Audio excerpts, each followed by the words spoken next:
ఈ నడుమ ఏదైనా బయట కొనుడు తక్కువ ఆన్లైన్ అంగట్ల కొనుడు ఎక్కువ అన్నట్లే ఉన్నదోలా ముచ్చట.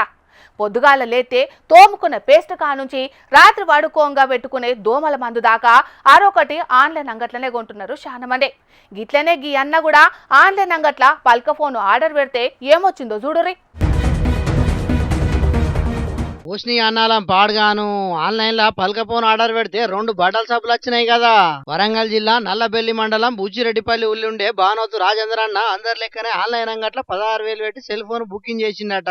బుకింగ్ చేసిన సెల్ ఫోన్ పార్సిల్ ఇంటికి రాగానే సంబురంగా దాన్ని తెరిచి చూస్తే సెల్ ఫోన్ బదులు 2 బట్టల సబ్బులు వచ్చేటలకు పరేషాన్ అయిండు. మరిగా ఏడ పొరపాటు జరిగిందో ఏందో తెలియదు గానీ సెల్ ఫోన్ రాకుండా సబ్బులు వచ్చినాయి. ఇది వరకు చూద్దాం ఆడాడ ఆన్లైన్ అంగట్ల ఏమన్నా ఉన్నప్పుడు ఇట్లా సబ్బులే కాదు బండారాలు వచ్చిన ముచ్చట్లు కూడా మన జోరుదారులు చెప్పుకున్నాం. కాబట్టి మీరు కూడా ఆన్లైన్ అంగట్లో ఏమన్నా ఉన్నప్పుడు జాగ్రత్తగా ఉండుండ్రి. పార్సిల్ రాగానే వీడియో తీసుకుంటేనే ఓపెనింగ్ చెయ్యుండ్రి. మీరు ఆర్డర్ పెట్టిన వస్తువులు రాకుంటే మళ్ళా ఫిర్యాదు చేయొచ్చు కాబట్టి చూసుకోండి. మరి ఏమంటున్నాం, సరేనా?